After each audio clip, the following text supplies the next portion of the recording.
Shalom Bapak Ibu, Saudara-saudara semuanya, salam sejahtera bagi kita semuanya. Semoga di tengah pandemik ini kita masih diberikan perlindungan Tuhan, diberikan kesehatan, diberikan kekuatan.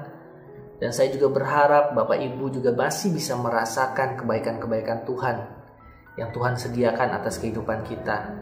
Selamat datang di channel YouTube Go Live Sharing yang akan tayang setiap hari Rabu jam 10 pagi. Semoga tayangan di channel ini bisa memberkati kehidupan Bapak Ibu, Saudara-saudara semuanya. Perkenalkan, saya Ian. Hari ini saya coba mau sharing tentang apa atau tentang kebaikan Tuhan yang saya rasakan di tengah pandemik ini. Ya, kalau kita boleh jujur, ketika kita mendengar kata corona, pasti banyak hal-hal yang negatif, ya, yang di pikiran kita gitu. Kita menganggap ini suatu musibah. Kita juga menganggap bahwa corona ini mungkin, ya, adalah suatu cobaan karena Tuhan sedang murka atas kita semuanya. Saya nggak permasalahkan jika ada yang berpendapat demikian.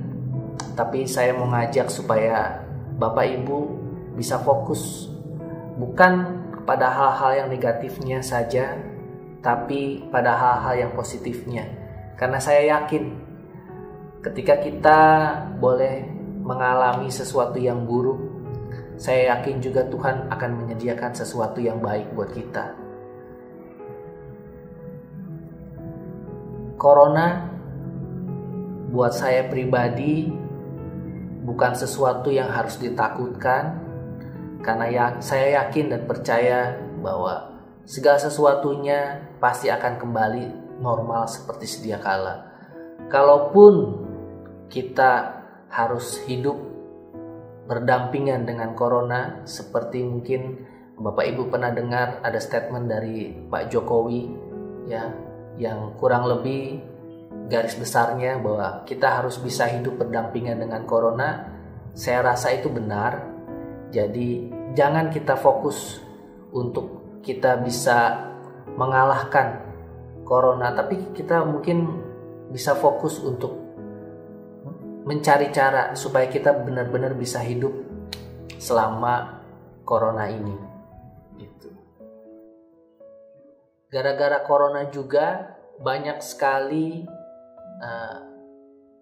aspek-aspek kehidupan kita yang jadi berubah, jadi nggak enak, semuanya serba terbatas. Nggak cuma di dalam pekerjaan, nggak cuma di dalam bisnis, nggak cuma di dalam hubungan kita dengan sesama, dengan komunitas. Ya, kalau dulu mungkin kita bisa beribadah seminggu sekali, sekarang dengan adanya pembatasan sosial dan lain-lain aturan-aturan pemerintah, akhirnya kita nggak bisa pergi untuk beribadah. Kita mungkin masih bisa cari jalan dengan kita melakukan pertemuan-pertemuan dengan kelompok yang lebih kecil. Tapi itu juga nggak mudah, karena kita tahu setiap kita sekarang masih punya kesibukan masing-masing, sehingga pertemuan yang intens yang mungkin setiap minggu kita harapkan bisa terjadi, akhirnya juga nggak selalu bisa terlaksana. Maka dari itu, otomatis kalau kehidupan kita yang dulu kita masih bisa ditunjang, kehidupan rohani kita masih bisa ditunjang karena kita masih bisa bersekutu, kita bisa masih melakukan beribadah, kita bisa puji Tuhan, nyanyi-nyanyi di gereja, sehingga rohani kita masih tetap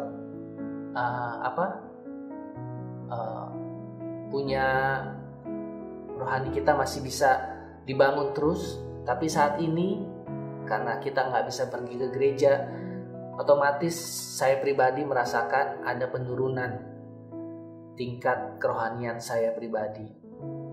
Nah, tapi sejak corona ini saya mengucap syukur sekali kepada Tuhan, karena Tuhan boleh pakai papa saya, ya, untuk dia bisa menjadi imam di tengah-tengah keluarga kami lewat mesbah doa yang kami lakukan setiap hari bersama-sama.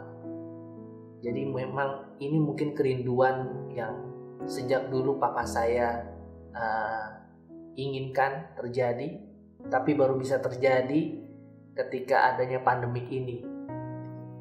Jadi saya, kalau boleh saya sharing, mungkin awal-awalnya juga sesuatu yang gak biasa gitu ya untuk bisa melakukan. Tapi saya belakangan ini mulai merasakan bahwa lewat mesbah keluarga ini kehidupan rohani saya masih bisa tetap dibangun. Hubungan saya dengan papa, mama, dengan keluarga juga semakin intim lagi, semakin dekat lagi. Karena ketika kami mulai untuk mesbah keluarga di keluarga kami, di rumah saya merasakan bahwa Tuhan bekerja luar biasa. Gak cuman pengertian-pengertian saya tentang Alkitab itu menjadi bertambah, tapi saya merasakan bahwa Tuhan bekerja luar biasa.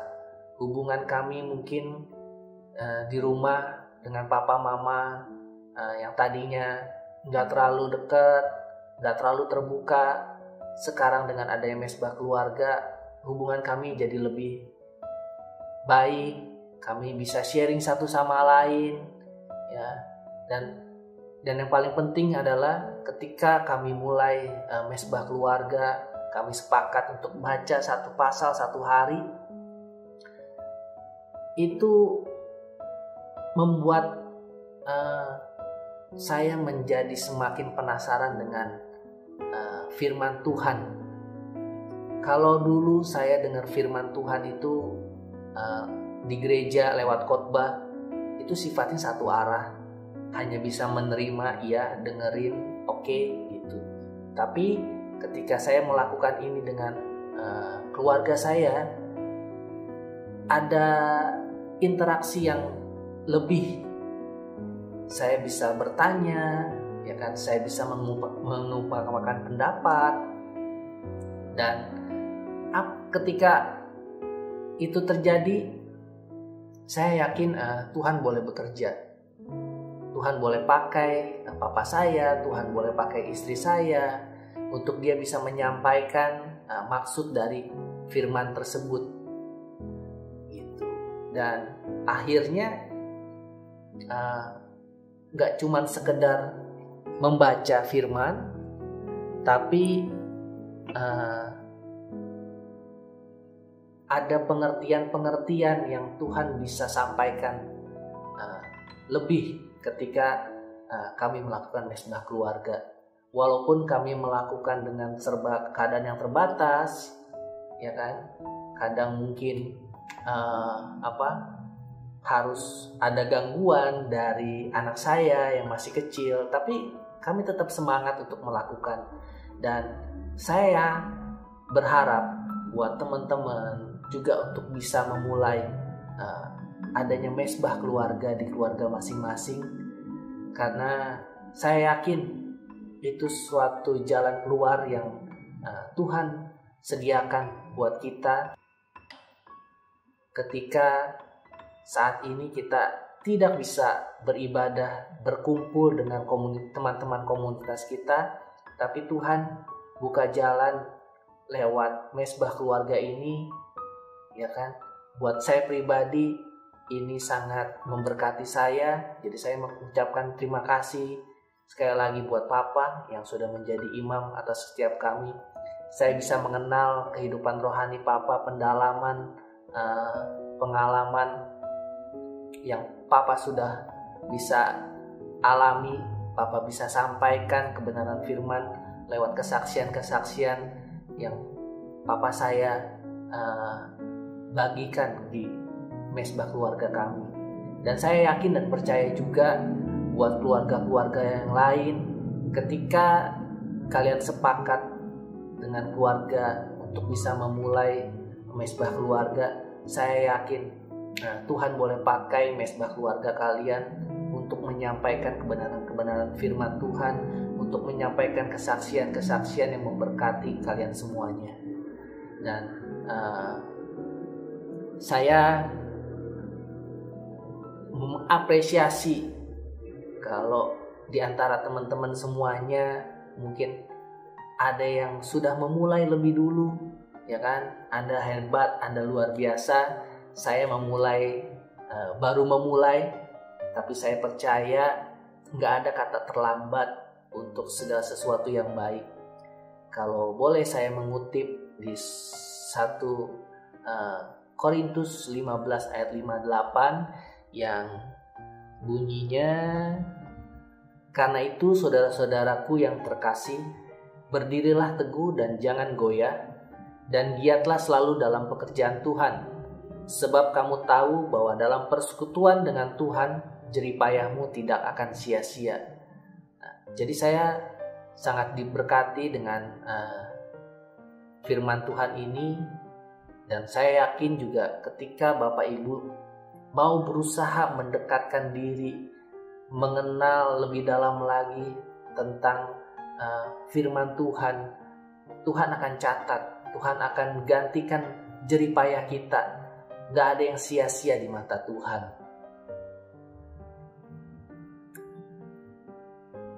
Jadi mungkin sekian yang bisa saya sharingkan ke Bapak Ibu. Semoga hal simple ini, ya mungkin bisa dibilang sesuatu yang hal simple, bisa memberkati Bapak Ibu semuanya. Sampai jumpa kembali di hari Rabu depan di channel Go Live Sharing. Saya harapkan Bapak Ibu boleh like dan subscribe supaya minggu depan, hari Rabu depan, Bapak Ibu juga tidak ketinggalan dengan video-video yang baru. Sampai jumpa, salam sejahtera, Tuhan Yesus memberkati.